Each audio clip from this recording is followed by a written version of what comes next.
Hello दोस्तों, solution by PJ में आप सबका स्वागत है। आज एक बार फिर मैं आप लोगों के लिए लेके आ गई हूँ स्टैटिक जीके जीएस का क्या मॉक टेस्ट। तो चलिए स्टार्ट करते हैं और बढ़ते हैं आज के पहले प्रश्न की ओर। बिहार में किस प्रकार के शैलों में पाइराइट पाया जाता है? तो देख लेते हैं कि किस प्रकार के पाइराइट पाया जाता है। तो इसका आंसर क्या हो जाएगा? इसका आंसर हो जाएगा क्या? बिहार में विंध्यन क्रम शैली। तो ऑप्शन नंबर सी हो जाएगा इसका राइट आंसर। और जानते हैं इससे संबंधित जानकारी। तो पहला तो ये हो गया कि विंध्यन क्रम की शैल में पाइराइट पाया जाता है। ठीक, ये हो गया। वहीं अगर बात कर ले तो विंध्यन समूह की चट्टानों में को जो है वो दो भागों में बांटा गया है। कितने भागों में? तो दो भागों में क्या किया गया है? विंध्यन क्रम समूह की चट्टानों को विभाजित किया गया। एक हो जाएगा पहला भाग कौन सा? निम्न विंध्यन समूह का चट्टान। किसका? तो निम्न विंध्यन समूह चट्टान। और दूसरा क्या हो जाएगा? ये हो गया आपका पहला। वही दूसरा की बात कर ले तो दूसरा हो जाएगा ऊपरी विंध्यन चट्टान। निम्न और क्या? ऊपरी विंध्यन चट्टान। ठीक, निम्न विंध्यन क्रम का जो चट्टान होता है ये कहाँ पाया जाता है? तो ये पाया जाता है रोहतास जिला में। तो ये पॉइंट भी ध्यान रख सकते हैं कि ये रोहतास जिला में पाया जाता है निम्न विंध्यन क्रम का। और यह चूना पत्थर का मेन स्रोत होता है। किसका? तो चूना पत्थर का मुख्य स्रोत होता है। वहीं बात करें ऊपरी विंध्यन क्रम चट्टान की तो इसमें बलुआ पत्थर और क्या कहता है कांग्लोमेरेट ये सब आदि चट्टानें प्रमुख है। तो ध्यान में रखिएगा। और ये भी कहाँ पाया जाता है? ऊपरी विंध्यन चट्टान जो है कैमूर और रोहतास जिला में सोन घाटी के बीच स्थित है। किस घाटी के बीच स्थित है? तो सोन घाटी के बीच स्थित है। और बिहार पाइराइट उत्पादन में क्या है? देश में अग्रणी है, यानी कि आगे है। चलिए अब बढ़ते हैं आज के दूसरे प्रश्न की ओर। देखते हैं हमारा दूसरा प्रश्न क्या है। आ गया हमारा दूसरा प्रश्न क्या? कौन सा राष्ट्रीय जलमार्ग बिहार से गुजरता है? तो जानते हैं कि कौन सा जलमार्ग बिहार से गुजरता है। ये गुजरता राष्ट्रीय जलमार्ग 1, जो कि ऑप्शन नंबर ए हो जाएगा इसका राइट आंसर। वहीं कहाँ से कहाँ तक जाती है ये भी जान लेते हैं। तो ये राष्ट्रीय जलमार्ग 1 है जो कहाँ से कहाँ तक जाता है? तो प्रयागराज से कहाँ तक? हल्दिया तक जाता है। तो ये भी आपसे प्रश्न बन सकता है, तो इसको भी ध्यान में रखिएगा। और ये राष्ट्रीय जलमार्ग जो 1 है इससे एक पॉइंट और ध्यान में रख सकते हैं क्या? तो बक्सर से भागलपुर तक। कहाँ तक? बक्सर से भागलपुर तक। क्या? भागलपुर तक का खंड बिहार में पड़ता है। ये पॉइंट भी आप ध्यान में रख सकते हैं, बिहार में पड़ता है। चूँकि आज स्टैटिक जीके जीएस का मॉक टेस्ट है तो इसमें आपको सारे विषय का क्वेश्चन मिलेगा। वहीं बात कर ले अगर इस मार्ग की लंबाई आपसे पूछ दे कि लंबाई कितनी है, तो लंबाई है इसकी 1620 किलोमीटर। 1620 किलोमीटर। और इसका संबंध किस नदी से है राष्ट्रीय जलमार्ग का? तो ये गंगा नदी से। तो किस नदी से है संबंध? तो गंगा नदी से।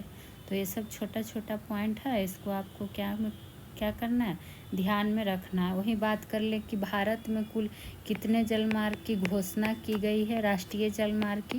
तो 111 राष्ट्रीय जलमार्ग की। तो ये नंबर ध्यान में रख सकते हैं। चलिए अब बढ़ जाते हैं आज के तीसरे प्रश्न की ओर, जो कि क्या है? बैकेलाइट किसके संघनन से बनता है? तो बैकेलाइट है जो किसके संघनन से बनता है? ये बनता है फिनॉल तथा फॉर्मेल्डिहाइड और फिनॉल तथा मिथेनॉल, यानी कि ऑप्शन नंबर बी भी और ऑप्शन नंबर सी भी। इसलिए इसका राइट आंसर क्या हो जाएगा? उपरोक्त में से एक से अधिक, ऑप्शन नंबर डी।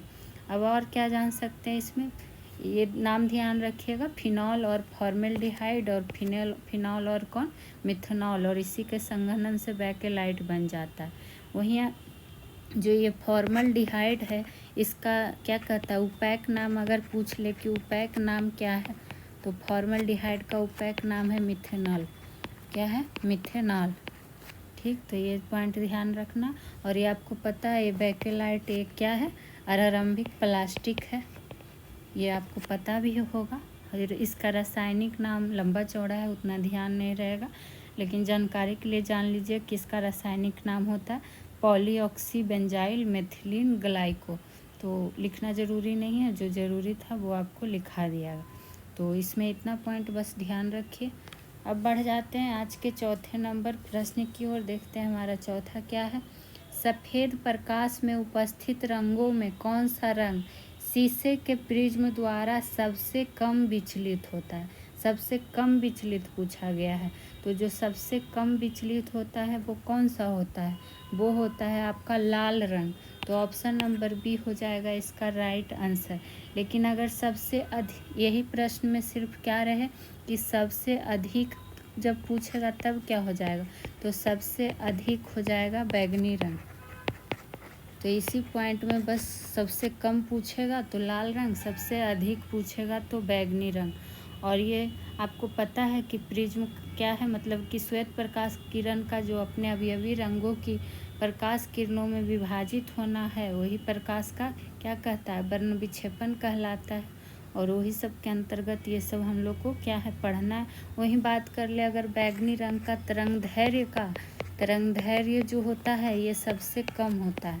तो ये पॉइंट भी ध्यान में रख सकते हैं कि अगर तरंग दैर्घ्य पूछेगा कि किस रंग का सबसे कम होता है तो बैगनी रंग का, और किसका तरंग दैर्घ्य सबसे अधिक होता है तो अधिक जो होता है वो लाल रंग का। तो जो लाल रंग का तरंग दैर्घ्य होगा क्या होगा, अधिक होगा। ये पॉइंट ध्यान में रखना। वही तरंग दैर्घ्य की अगर पूछ ले कि इकाई क्या है, इसको किस में मापा जाता है, तो एंगस्ट्रॉम में मापा जाता है, एंगस्ट्रॉम में। ठीक, आप लोग भी साथ ही साथ क्या करिएगा, नोट डाउन करते चलिएगा। अब आइए आज के प्रश्न नंबर 5 पर। और प्रश्न नंबर 5 पे जाने से पहले आप लोग से एक रिक्वेस्ट है कि प्लीज़ चैनल को जितना हो सके सब्सक्राइब कीजिए, वीडियो को शेयर और लाइक किया कीजिए। और इस सेशन से संबंधित अगर आपका कोई प्रश्न सुझाव तो कमेंट सेक्शन में जाके आप कमेंट भी कर सकते हैं। आइए प्रश्न नंबर 5 पे। इनमें से कौन सही सुमेलित नहीं है? तो ध्यान क्या देना है कि नहीं है हमसे पूछा गया, तो पहले ये देखना पड़ेगा कि सही सुमेलित है कौन कौन सा। तो जो मालेगांव समिति है ये माइक्रो फाइनेंस से संबंधित है, तो हाँ ये संबंधित है। तारा पार समिति जो है ये पूंजी खाता परिवर्तनीयता से संबंधित है, तो हाँ ये है, इसलिए ये भी सही है। राजा चलैया समिति जो कि भारत में कर सुधार से संबंधित है, तो ये भी सही है, इसलिए ये तीनों तो सही है। ऑप्शन डी भी देख लेते हैं। नरसिम्हन समिति जो कि दिया हुआ उर्वरक कंपनी का विनिवेश, तो यही हो जाएगा गलत, चूँकि जो नरसिम्हन समिति है ये किससे संबंधित है, तो नरसिम्हन समिति जो किससे संबंधित है, बीमा क्षेत्र से संबंधित है, बीमा क्षेत्र से, इसीलिए यही हो जाएगा इसका राइट आंसर। यही गलत सुमेलित है। बाकी एक कुछ और नाम है जो आप रख सकते हैं जानकारी के लिए, जैसे कि पूछता है मल्होत्रा समिति। तो मल्होत्रा समिति का संबंध किससे, तो ये भी बीमा क्षेत्र से है। नरसिम्हन कहे या फिर मल्होत्रा समिति, दोनों का किससे संबंध है, तो बीमा क्षेत्र से ही संबंध है। वहीं आपसे पूछ लिया जाता है भानु प्रताप सिंह समिति, भानु प्रताप सिंह समिति, तो ये किससे संबंधित है, तो ये कृषि से संबंधित है। किससे, कृषि से संबंधित है। और कुछ जान लेते हैं जो एग्ज़ाम के लिए आपके लिए क्या बनता है इम्पोर्टेंट। एक पूछा जाता है मीरा सेठ समिति, कौन समिति, मीरा सेठ समिति, ये किससे संबंधित है, तो ये आपका जो मीरा सेठ समिति है ये हथकरघा उद्योग से, हाथ से बनाने वाली चीज़ों से, हथकरघा उद्योग से संबंधित है। उसी तरह अगर आपसे पूछे दिनेश गोस्वामी समिति किससे संबंधित है, तो चुनाव से। भगवती संबंधी एक ध्यान रखिएगा, पूछा भी जाता है एग्जाम में, भगवती समिति का संबंध किससे है, तो ये बेरोजगारी से। ये देखिए आपका इकोनॉमिक्स का प्रश्न था और काफ़ी इम्पोर्टेंट प्रश्नों में से एक था। अब आइए प्रश्न नंबर 6 की ओर बढ़ जाते हैं। देखते हैं 6 में क्या है हमारा पहला। कौन सी दक्षिण भारत की सबसे ऊंची चोटी है, ये आपसे पूछा गया है कि दक्षिण भारत की सबसे ऊंची चोटी क्या हो जाएगी। तो दक्षिण भारत की जो सबसे ऊंची चोटी है वो अन्नामुड़ी है, जो कि ऑप्शन नंबर बी हो जाएगा इसका राइट आंसर। वहीं बात करें अन्नामलाई पर्वत की सर्वोच्च चोटी कौन है, तो अन्नामुड़ी। तो यहाँ पर एक पॉइंट ये नोट डाउन करके लिख सकते हैं कि अन्नामलाई, चूँकि अन्ना अन्ना है तो आपको ध्यान भी रह जाएगा कि अन्नामलाई पर्वत की सर्वोच्च चोटी कौन हो जाएगी, तो अन्नाईमुड़ी। और दक्षिण भारत की सबसे ऊंची चोटी भी कौन हो जाएगी, अन्नाईमुड़ी। वही इसकी ऊंचाई की अगर बात कर ले कि ऊंचाई कितनी है, तो 2695 मीटर, इस तरह से ध्यान में रख सकते हैं। वहीं दक्षिण भारत की दूसरी सबसे चोटी ये तो सबसे होगी, अगर सेकेंड में पूछे दक्षिण भारत का तब क्या हो जाएगा, दोदा बेटा। और दोदा बेटा है जो क्या है, नीलगिरी पहाड़ी का सर्वोच्च चोटी है। तो इससे भी एक पॉइंट नोट डाउन करके लिख सकते हैं, किससे, दोदा बेटा से, कि नीलगिरी पहाड़ी की क्या है, सर्वोच्च चोटी है, सर्वोच्च चोटी है कौन, तो दोदा बेटा। ठीक, चलिए अब बढ़ जाते हैं आगे की ओर। और इसमें हाँ एक कौन बच गया, गुरु शिखर। ऑप्शन सी में क्या है हमारा, गुरु शिखर। तो ये अरावली पर्वत की सर्वोच्च चोटी है, किसकी, तो अरावली पर्वत की सर्वोच्च चोटी अगर आपसे पूछेगा तब क्या हो जाएगा, गुरु शिखर। तो ये सब छोटा छोटा पॉइंट है और आपको साथ ही साथ नोट डाउन करते ही जाना है, ताकि आपका एक अच्छा कलेक्शन हो जाए क्वेश्चन का और रिवीजन करने में आपको आसानी हो जाए। अब आइए प्रश्न नंबर 7 की ओर। किस मिट्टी में चूना एवं क्षार की कमी पाई जाती है। तो हम आपको भारत की प्रमुख मिट्टी का सेशन ले चुके हैं, तो आप लोग पूरा वीडियो देखा कीजिए जाके। तो किस मिट्टी में चूना और क्षार की कमी पाई जाती है, बलथर मिट्टी में। तो ऑप्शन नंबर ए हो जाएगा राइट आंसर, चूँकि ये रेत और कंकड़ युक्त होता है, कौन, बलथर मिट्टी। तो अगर आपसे पूछ ले किस प्रकृति का होता है, तो रेत एवं क्या, कंकड़ युक्त अम्लीय प्रकृति का होता है बलथर मिट्टी। तो ये पॉइंट इसमें ध्यान में रख सकते हैं। वहीं बात करें जो बलथर मिट्टी होती है वो पीलापन लिए हुए लाल रंग का होता है, यानी कि पीलापन के साथ लाल रंग होता है। तो पीलापन लिए हुए कैसा रंग का होता है, तो लाल रंग का होता है बलथर मिट्टी। ठीक, और बलथर मिट्टी का प्रमुख फसल भी पूछा जाता है कि बलथर मिट्टी का अगर प्रमुख फसल क्या क्या हो जाता है इसके अंतर्गत। तो इसके अंतर्गत आ जाता है जैसे कि ज्वार बाजरा अरहर, यही सब आ जाता है किसके अंतर्गत, बलथर मिट्टी के अंतर्गत। ठीक, और क्या कहता है, बाकी तो ठीक है। चलिए अब आ जाते हैं आज के प्रश्न नंबर 8 की ओर बढ़ जाते हैं। कौन सा तत्व पृथ्वी की प्रकृति में क्या है, क्रमशः उच्चतम और क्या है, इसको प्रॉपर्टी ऐसे सही कर लीजिएगा, क्रमशः उच्चतम और निम्नतम मात्रा में पाया जाता है, यही पूछा गया है। तो जो ऑक्सीजन और क्या है, मैग्नीशियम, जो कि ऑप्शन नंबर डी में दिया हुआ है। तो ऑक्सीजन और मैग्नीशियम ही है जो उच्चतम और निम्नतम मात्रा में क्या है, पाया जाता है। और भू प्रॉपर्टी आपको पता होगा कि पृथ्वी का ऊपरी आवरण को कहते हैं, जिसका विस्तार कितना किलोमीटर तक माना जाता है गहराई, तो 34 किलोमीटर तक। तो ये परिभाषा लिखने की ज़रूरत नहीं, बस जान लीजिए। वहीं अगर कभी आपको तत्व का क्रम दर्शाने की दे दिए कि भू प्रॉपर्टी में तत्व का क्रम दर्शा दीजिए, तो सबसे पहले क्या आ जाएगा, ऑक्सीजन, और आता भी है दर्शाने के लिए। फिर आ जाता है सिलिकॉन, ऑक्सीजन को ओ से सूचित करते हैं, सिलिकॉन को एस आई से। उसके बाद एल्यूमिनियम एल से। उसके बाद आ जाता है आपका लोहा, ये भू प्रॉपर्टी के तत्व का क्रम है, तत्व का क्रम बोल रहे हैं, प्रश्न पे ध्यान दीजिएगा कि आपसे पूछा क्या जा रहा है। तो लोहा के बाद लोहा का क्या होता है, तो ये फी से सूचित करते हैं। वहीं लोहा के बाद आ जाता है आपका कैल्शियम, जिसको Ca से सूचित करते हैं। इसके बाद आएगा सोडियम, ये क्रम है, जिसको Na से सूचित करते हैं। पोटेशियम इसको K से जानते हैं। और लास्ट में आ जाता है क्या, मैग्नीशियम। तो इसीलिए तो देखिए उच्चतम में जब बात आया तो कौन आया, ऑक्सीजन, और निम्नतम में जब बात आया तो मैग्नीशियम। ठीक, आशा करते हैं इसमें आपको कोई कन्फ्यूजन क्रिएट नहीं होगा। अब आइए प्रश्न नंबर 9 की ओर। कौन सा मूल अधिकार विदेशी नागरिकों को प्राप्त नहीं है, पूछा जा रहा है। ठीक, तो जान लेते हैं कि कौन सा अधिकार नहीं प्राप्त है। तो अभिव्यक्ति के स्वतंत्रता का अधिकार है जो नहीं प्राप्त है, किसको? विदेशी नागरिक को। तो ऑप्शन नंबर बी हो जाएगा राइट आंसर। वहीं बात कर लें कि कुछ मूल अधिकार है जो सिर्फ क्या है, भारतीयों को ही प्राप्त है, जो कि जैसे अनुच्छेद 15 हो गया, अनुच्छेद 16 हो गया, अनुच्छेद 16 हो गया, 19 हो गया, 29 हो गया। ये सब क्या है, सिर्फ भारतीय नागरिकों को प्राप्त मूल अधिकार है। और मूल अधिकार हम आपको पूरा डिटेल में टॉपिक वाइज में पढ़ा चुके हैं, तो आप लोग टॉपिक वाइज वाला पूरा सेशन देखा कीजिए। ठीक है, अब बढ़ जाते हैं आज के 10वें नंबर प्रश्न की ओर। किस बाद के, यहाँ पे बाद ऐसे हो जाएगा, वाद विवाद वाला है ना कि बाद वाला।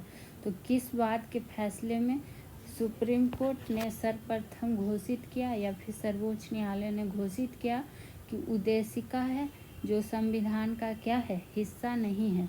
उद्देशिका की जगह हो सके आपसे प्रस्तावना भी लिखा हुआ मिले तो आपको इसमें ध्यान में दे देना है कि क्या पूछा जा रहा है। तो जो संविधान का हिस्सा नहीं है ये हुआ था बेरूबाड़ी बाद के फैसले में, जो कि ऑप्शन नंबर ए हो जाएगा इसका राइट आंसर। वहीं बात करें कि बेरूबाड़ी बनाम मद्रास राज्य, जो बेरूबाड़ी बनाम और किसके बीच, मद्रास राज्य बाद इसको बोला जाता है, जो कब लाया गया था 1960 में। और इसी में सुप्रीम कोर्ट ने घोषित किया कि उद्देशिका या प्रस्तावना जो है वो संविधान का हिस्सा नहीं है। इस बाद में क्या हुआ था, प्रस्तावना को है जो संविधान का अंग नहीं माना गया था।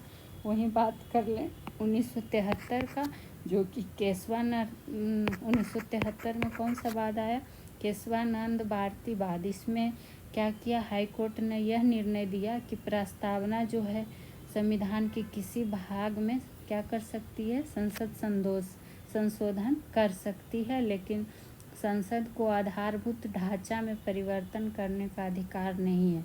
तो अगर सेंटेंस के रूप में रहे तो केशवानंद भारती को ध्यान रखिएगा और 1973। वहीं बात करें प्रस्तावना का, तो प्रस्तावना को संविधान का हृदय और आत्मा कहा जाता है। तो ये भी प्रश्न पूछ लिया जाता है कि संविधान का हृदय और आत्मा किसे कहा जाता है, तो प्रस्तावना को कहा जाता है। और सब प्रस्तावना को और क्या कहा जाता है, तो इसको फिर संविधान की कुंजी, परिचय पत्र भी कहा जाता है या जन्म कुंडली भी कहा जाता है। तो ये सब पूछा जाता है, इसलिए इसको ज़रूर से ज़रूर ध्यान में रखिएगा। तो यहाँ पर हो गए 10 प्रश्न हमारे पूरा, वो भी डिटेल्स के साथ। तो अगर आपको सॉल्यूशन कराना पसंद आता हो तो प्लीज़ सपोर्ट कीजिए, चैनल को सब्सक्राइब कीजिए, वीडियो को शेयर लाइक किया कीजिए। बाकी आप लोग को जितना हो सके हम अच्छा कंटेंट देने की पूरी कोशिश कर रहे हैं। अब आइए प्रश्न नंबर 11 की ओर। महात्मा गांधी ने दांडी यात्रा किस आदर्श वाक्य के साथ आरंभ किया था? तो जो आदर्श वाक्य था वो क्या था, अंत तक लड़ो, जो कि ऑप्शन नंबर सी हो जाएगा इसका राइट आंसर। वहीं बात करें तो क्या कहता है, ये ज़रूर ध्यान रखिएगा क्योंकि ये बहुत कम लोगों को याद रहता है, तो इसको याद रखिएगा बस। और वहीं बात करें तो दांडी यात्रा जो हुआ था शुरुआत कब हुआ था, तो 12 मार्च 1930 को क्या हो गया था, दांडी यात्रा का प्रारंभ हो गया था, या फिर क्या हुआ था, शुरुआत हुआ था। महात्मा गांधी जी ने किया था, कितने अनुयायियों के साथ, ये नंबर पूछा जाता, तो ध्यान रखिएगा 78 अनुयायी के साथ इन्होंने क्या किया था, कहाँ से शुरू किया था ये भी पूछा जाता। तो ये शुरू कहाँ से हुआ था, साबरमती आश्रम से इन्होंने क्या किया था, शुरुआत किया था। और 6 अप्रैल 1930 को क्या हुआ, सांकेतिक रूप से नमक कानून को तोड़कर नमक सत्याग्रह से सविनय अवज्ञा आंदोलन प्रारंभ हो चुका था। वहीं बात करें कि जो सुभाष चंद्र बोस थे वो गांधी जी के दांडी यात्रा की तुलना किससे कर दिए थे, तो नेपोलियन के एल्वा से पेरिस मार्च की कर दिया था। और वो प्रश्न काफ़ी बार पूछा जाता है और हम आपको लिखवा भी चुके हैं, लेकिन यहाँ पर फिर से दांडी यात्रा की बात आई है तो इम्पॉर्टेंट है, इसलिए नोट डाउन कर सकते हैं।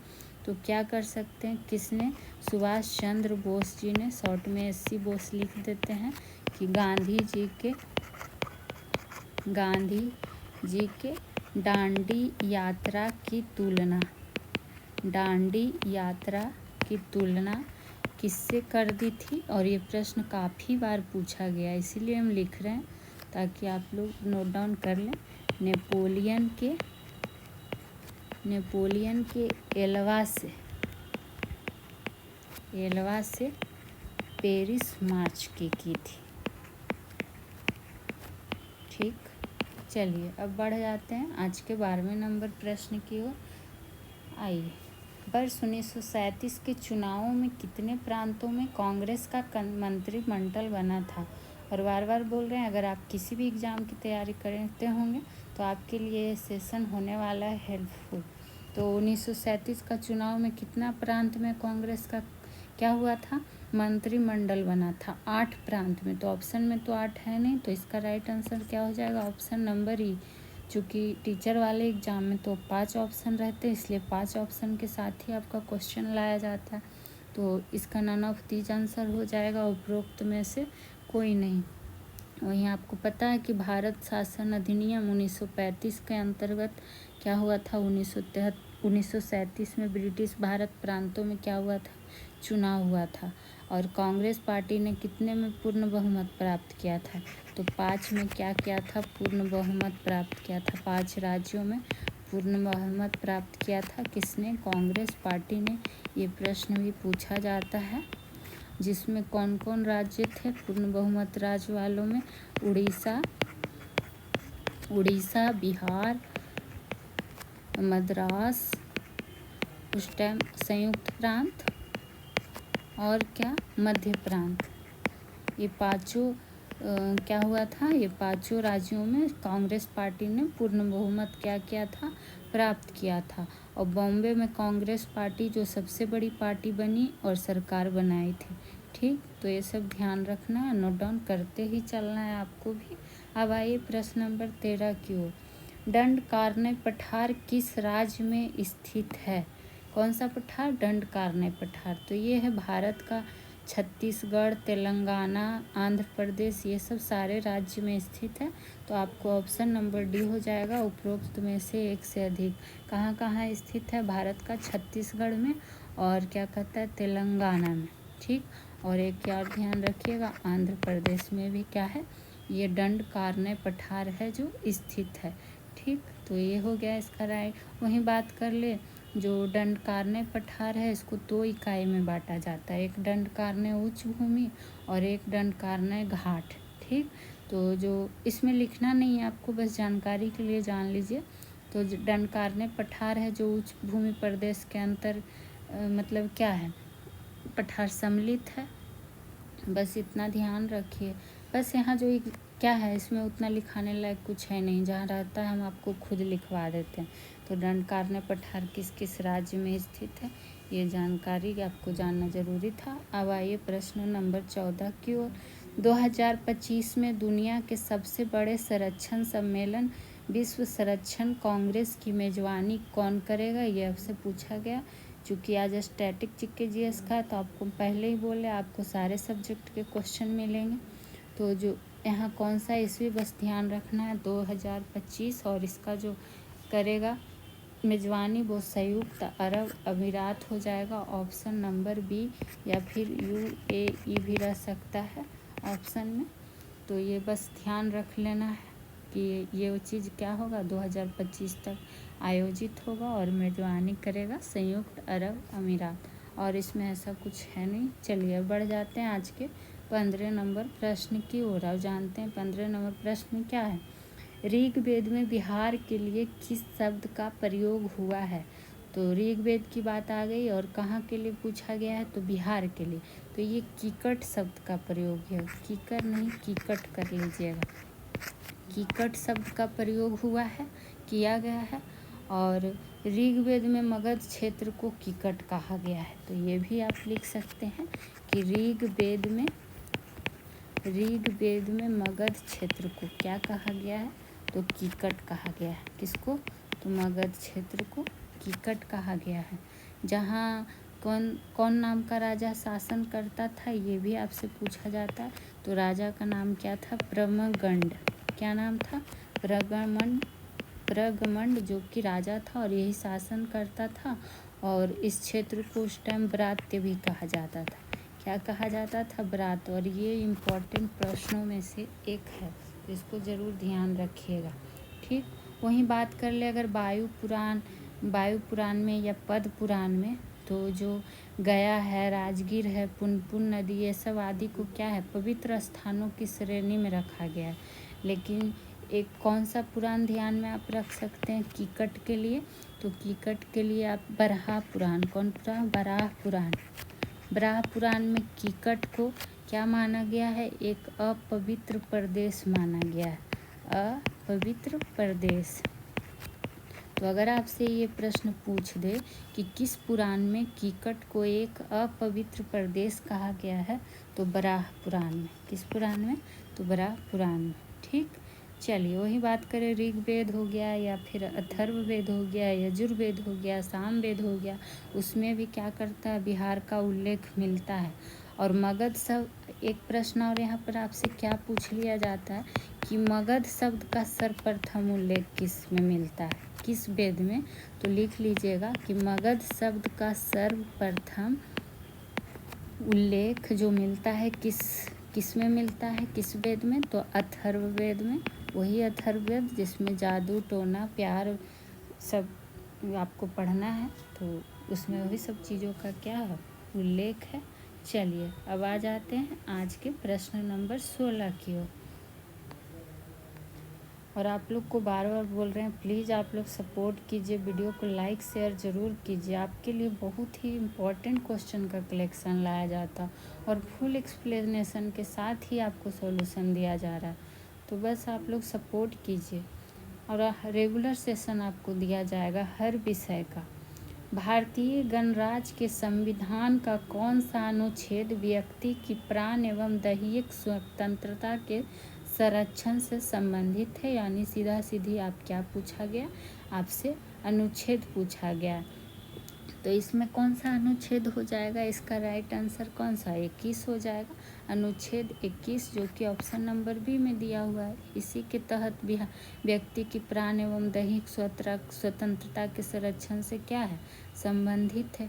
ठीक, वही बात करें अनुच्छेद 21 के तहत प्रत्येक सरकार का क्या है, दायित्व बनता है कि वह अपने नागरिकों को स्वस्थ और स्वच्छ पर्यावरण उपलब्ध कराए। ठीक, और वहीं अगर आपसे पूछ दे कि विधि के समान संरक्षण का प्रावधान कहाँ से लिया गया है, विधि के समान संरक्षण का प्रावधान पूछा जाता है कि कहाँ से लिया गया संरक्षण का प्रावधान, तो ये अमेरिका से लिया गया है, अमेरिका से लिया गया है। ठीक, चलिए बाकी तो आपको पता होगा कि मेनका मामले में उच्चतम न्यायालय का अनुच्छेद 21 के अंतर्गत घोषित अधिकार में क्या क्या शामिल है, निजता का अधिकार, त्वरित सुनवाई का अधिकार, विदेश यात्रा करने का अधिकार, मानवीय प्रतिष्ठा के साथ जीने का अधिकार, यही सब क्या है उसमें सम्मिलित है। तो वो सब लिखना नहीं है, बस जानकारी के लिए बस। अब आइए प्रश्न नंबर 17 की ओर। मनुष्य की आँख में किसी वस्तु का प्रतिबिंब जिस भाग पर बनता है वह क्या है, तो मतलब कह रहा है कि किसी वस्तु का प्रतिबिंब जिस भाग पर बनता है वो कहलाता है क्या है, वो दृष्टिपटल है। तो ऑप्शन नंबर डी हो जाएगा राइट आंसर। वही बात अगर कर ले और क्या प्रश्न पूछ देता है कि क्या लिख सकते हैं, हाँ आइरिस, आइरिस का जानते हैं कि नेत्र का रंग है जो किस पर निर्भर करता है, चूँकि आँख की बात आई, आँख को ही नेत्र भी बोला जाता है। तो प्रश्न आपसे ऐसे ही पूछा जाता है कि नेत्र का रंग किस पर निर्भर करता है, तो जो नेत्र का रंग है या फिर आँख का रंग है वो आइरिस पर निर्भर करता है, किस पे, आइरिस पर निर्भर करता है। वही जो पीत बिंदु होता है रेटिना का सबसे सुग्राही भाग है, तो उसको लिखना नहीं है। और आपसे अगर पूछे कि जो रेटिना पर बस क्या है, प्रतिबिंब कैसा बनता है, तो वस्तु का वास्तविक छोटा और उल्टा प्रतिबिंब बनता है। तो पूछा भी जाता है कि रेटिना पर प्रतिबिंब कैसा बनता है, तो ध्यान रखिएगा कि रेटिना पर वस्तु का वास्तविक छोटा और कैसा, उल्टा प्रतिबिंब बनता है, उल्टा प्रतिबिंब बनता है, परंतु मस्तिष्क जो है इसको सीधा देखता है। ठीक, वहीं शलाका प्रकाश के रंग दृष्टि का नियंत्रण करता है। नेत्र लेंस जो होता है सिलियरी मांसपेशी के बीच लटका रहता है। तो यहाँ पर बस जो प्रश्न था उसका आंसर हम लोग जान ही गए कि क्या होगा, और इससे कुछ जानकारी और भी जान लिए।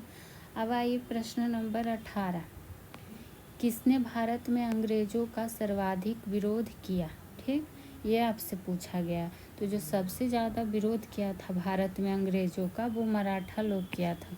तो ऑप्शन नंबर ए हो जाएगा राइट आंसर। वहीं बात करें कि पूछ लिया जाता है कि भारत में मुगल का उत्तराधिकारी किसे माना जाता है, तो वो भी मराठा को ही माना जाता है। तो इसमें एक पॉइंट नोट डाउन करके लिख सकते हैं कि भारत में मुगल का उत्तराधिकारी, मुगल का उत्तराधिकारी किसे माना जाता है, तो मराठा को ही माना जाता है। और मराठा क्या पानीपत के तृतीय युद्ध में पराजित हुआ, कमज़ोर हो गया, जबकि अंग्रेज पलासी और बक्सर का युद्ध में जब विजयी हुआ था तो शक्तिशाली हो गया था। वहीं अंग्रेज और मराठा के बीच की बात अगर कर लें, अंग्रेज और किसके बीच, मराठे के बीच, तो तीन आंग्ल मराठा युद्ध हुआ था ना, 3 आंग्ल मराठा युद्ध हुआ था, 3 आंग्ल मराठा युद्ध। तो अगर जान सकते हैं कि प्रथम किसके मतलब प्रथम किस संधि के तहत समाप्त हुआ था, यही पूछा जाता। तो सालवाई संधि। आंग्ल मराठा युद्ध की हम बात कर रहे हैं, जिसके टाइम गवर्नर जनरल कौन था, तो वारेन हेस्टिंग्स। वहीं दूसरा आंग्ल मराठा युद्ध के समय कौन सा संधि हुआ था, तो देवगांव का संधि। कौन संधि, देवगांव का संधि। तीसरा की बात कर लें कि तीसरा जो आंग्ल मराठा युद्ध हुआ था वो लॉर्ड हेस्टिंग्स का शासन काल में हुआ था, और मंदसौर का संधि। कौन सा संधि, मंदसौर की संधि हुई थी। तो ये संधि का नाम पूछा जाता है, इसलिए आपको बताया गया। और रहा बात मराठा का पराजय का, तो प्रमुख कारण क्या था, एकता का कमी था। लेकिन हाँ, एक पॉइंट यहाँ पे और आप लोग के लिए क्या ध्यान आ रहा है, सोचते हैं जितना इम्पोर्टेंट पॉइंट है आप लोग को जितना हो सके बता सके। भारत में अंग्रेजों का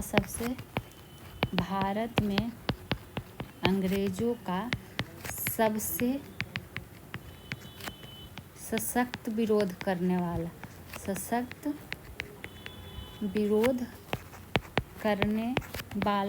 सुल्तान कौन था, तो टीपू सुल्तान।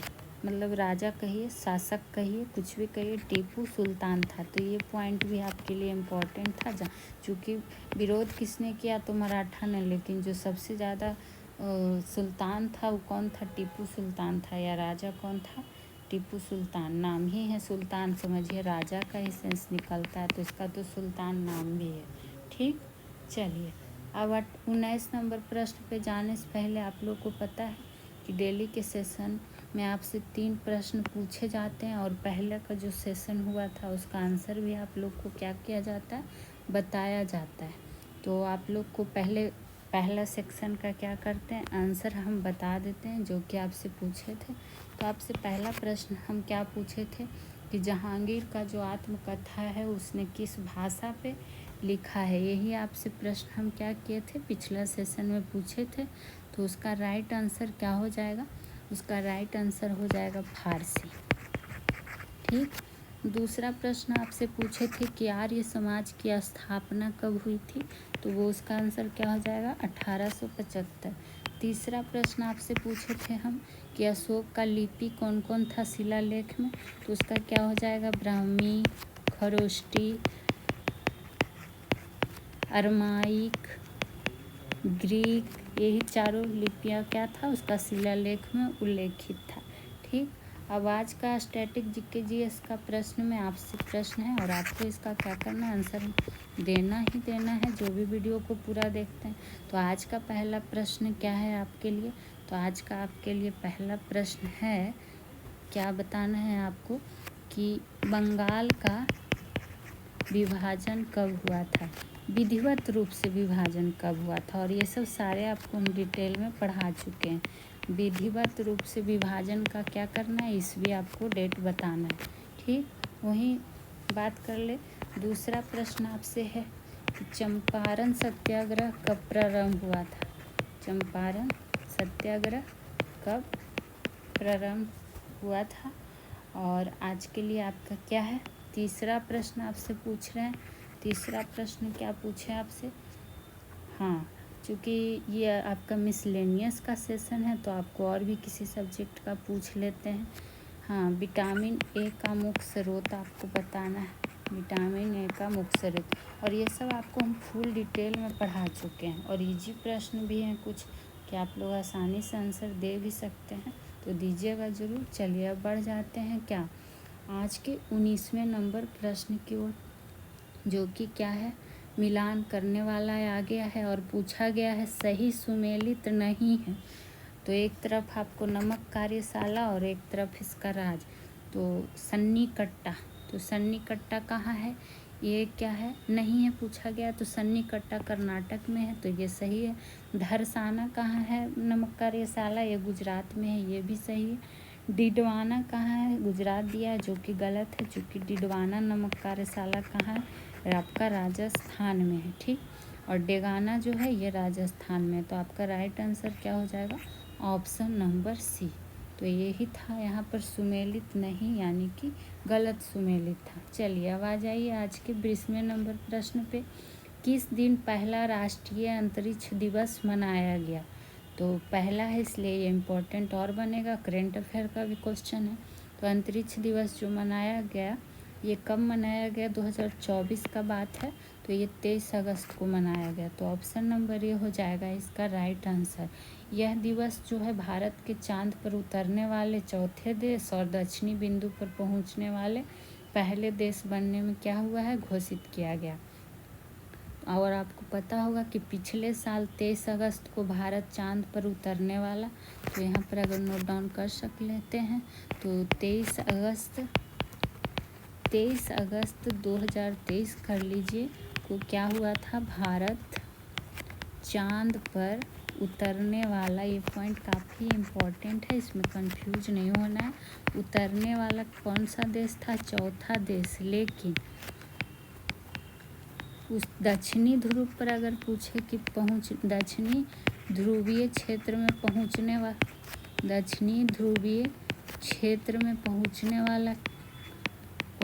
वाला पहला देश था भारत। तो इसमें कंफ्यूज नहीं होना है। ठीक, और ये पॉइंट को आपको भी नोट डाउन ज़रूर करना है। और मोदी जी ने ही क्या किया, 23 अगस्त को राष्ट्रीय अंतरिक्ष दिवस के रूप में क्या कर दिया है, घोषित कर दिया है। तो ये पॉइंट आपके लिए इम्पोर्टेंट बन सकता है। और ये प्रश्न भी आपके लिए एग्ज़ाम की दृष्टि से, हाँ वही, अगर आपसे इससे क्या पूछा जाए, थीम पूछ लिया जाए, इस बार का थीम क्या रहा 2024 वाले का, तो थोड़ा बड़ा है, लेकिन कुछ सेंटेंस भी ध्यान रखिएगा तो एग्ज़ाम में पकड़ लीजिएगा कि चांद को छूते हुए जीवन को छूना, इतना ही ध्यान रख लीजिएगा। चांद को छूते हुए जीवन को छूना भारत की अंतरिक्ष गाथा है, ये थीम थी इस बार की, भारत की अंतरिक्ष गाथा है। तो आज के सेशन में इतना ही, बाकी फिर मिलेंगे किसी और सब्जेक्ट का मॉक टेस्ट के साथ। तो जितना हो सके वीडियो को लाइक शेयर कीजिए, चैनल को सब्सक्राइब कीजिए। खुश रहिए, मस्त रहिए, स्वस्थ रहिए। Thank you.